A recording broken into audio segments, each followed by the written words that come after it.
전원주택의 유혹. 서울에서 회사 스트레스로 번아웃이 온 지훈 33은 모든 걸 내려놓고 싶었다. 그는 조용한 시골집에서 글이나 쓰며 살고 싶다는 막연한 꿈을 품고 춘천 외곽 부동산을 찾았다. 거기엔 놀랍도록 싸게 나온 하얀 2층 전원주택이 있었다. 창문엔 커튼이 쳐져 있었고 마당엔 잡초가 무성했다. 하지만 햇빛이 비칠 때는 꽤 예쁜 집이었다. 왜 이렇게 싸요? 지훈이 묻자 부동산 여직원은 잠시 말을 망설였다. 집주인이 여자분인데요. 좀 안 좋은 일이 있었어요. 도망치듯 떠나서 그대로 남았거든요. 도망쳤다는 말이 마음에 걸렸지만 지훈은 도시를 벗어나고 싶은 마음이 더 컸다. 그렇게 계약을 마치고 다음 주에 이사했다. 그날 밤 지훈은 천장에서 떨어지는 물방울 소리에 잠을 깼다. 물은 아니었다. 그건 끈적하게 말라붙은 피 냄새였다. 붉은 자국. 아침 햇살 아래 천장을 보니 미세한 붉은 얼룩이 있었다. 닦으려 해도 번지기만 했다. 그는 동네 슈퍼에 들러 걸레를 사면서 무심히 물었다. 저기 이 근처에 전에 살던 여자분 있잖아요. 이연숙 씨라고. 할머니는 순간 걸레를 내려놓더니 눈을 피하며 말했다. 그 집 아직 그대로 있구만. 왜? 그 여자가 어느 날 피투성이로 뛰어나왔대. 살려달라고 하면서 근데 그 다음 날부턴 아무도 못 봤지. 지훈은 그 말을 농담이라 생각했다.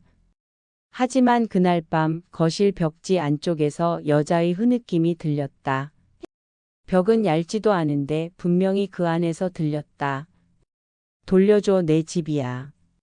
지훈은 라디오를 켜며 소리를 지웠지만 주파수가 맞지 않는 잡음 사이로 또렷한 한 문장이 들렸다. 이연숙, 이연숙. 벽 속의 비밀. 며칠 뒤 그는 벽에서 썩은 냄새를 맡았다. 정말 참을 수 없을 정도로 비릿했다. 벽을 두드리자 할로 텅 비어 있었다. 지훈은 드릴을 가져와 일부를 뜯었다. 그 안에서 검게 말라붙은 천 조각과 머리카락 다발이 쏟아졌다. 머리핀도 하나 나왔다. 빗금이 쳐진 금속 위에는 이름이 새겨져 있었다. 연숙. 그 순간 마당의 바람이 멈췄다. 모든 소리가 사라지고 거실 불빛이 깜빡였다. 그리고 천장에서 무언가 떨어졌다. 피가 굳은 것처럼 끈적한 액체였다. 그때 그의 등 뒤에서 여자의 목소리가 들렸다. 그걸 건드리면 안 돼. 실종된 사람. 공포보다 호기심이 앞섰다. 지훈은 인터넷에서 춘천 이연숙 실종 사건을 검색했다. 하지만 아무것도 나오지 않았다. 대신 등기부등본에서 이상한 걸 발견했다. 이 집은 2017년까지 이연숙 명의였지만 그해 여름에 갑자기 소유권이 남편 이름으로 바뀌었다. 그리고 남편의 이름은 정윤석. 부동산에 다시 찾아가자 여직원은 떨리는 목소리로 말했다. 그 사람은 아직도 근처에 살아요. 다들 몰라서 그렇지 그 집은 사고 난 집이에요. 이연숙 씨가 사라졌다고. 그날 밤 지훈은 꿈에서 그 여자를 다시 봤다. 그녀는 창백했고 손톱이 부러진 채 말했다. 내 남편 아직도 여기 있어. 돌아온 그림자. 며칠 후 지훈은 우연히 마을 정비소 앞에서 중년 남자 한 명을 봤다. 낯이 익었다. 그는 바로 등기부에 있던 이름 정윤석이었다. 혹시 이 집 아세요? 남자는 웃으며 고개를 끄덕였다. 내가 지은 집이야. 지훈의 심장이 멈췄다. 그는 천천히 이어서 말했다. 아내는요?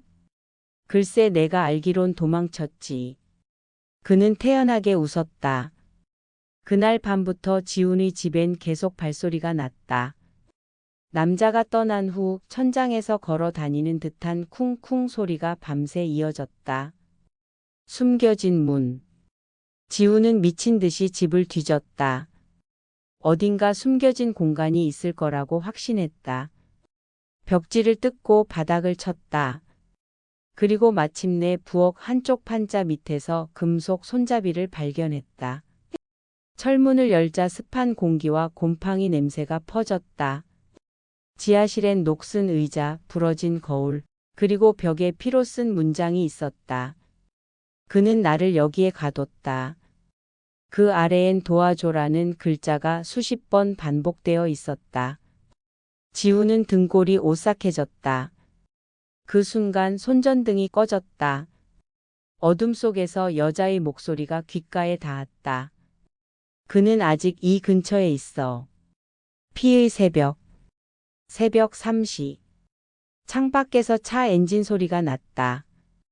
지우는 커튼을 살짝 젖혔다. 정윤석이 다시 그 집 앞에 서 있었다.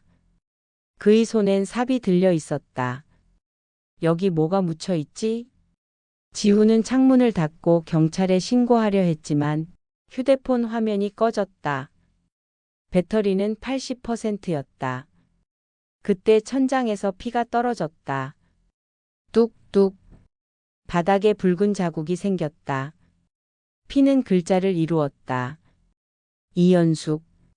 지훈이 고개를 들었을 때 천장 틈 사이로 여자의 손이, 피 묻은 손이 그를 향해 내려왔다. 사라진 사람들. 다음 날 경찰은 신고를 받고 현장에 왔다. 하지만 지훈은 없었다. 대신 식탁 위엔 낡은 계약서 한 장이 있었다. 임대인 이연숙. 임차인 없음. 그리고 바닥에는 정윤석의 시신이 누워 있었다. 얼굴은 공포에 질린 채 마치 무언가를 본 듯한 표정이었다. 사건은 심장마비로 인한 단독 사망으로 정리되었다. 그 집은 다시 폐가로 남았다. 하지만 그 후 새벽마다 지나가던 사람들이 말했다. 불 꺼진 집 안에서 여자가 웃고 있었어요. 그리고 그 옆에 남자가 무릎 꿇고 있었어요. 지금도 그 마을에서는 그 집을 이연숙의 집이라 부른다. 가끔 밤이 되면 집 창문에 글씨가 생긴다. 임차인 너. 안녕하세요. 굿모닝 중국 조심하세요. 좋아요, 구독 알람 누세요.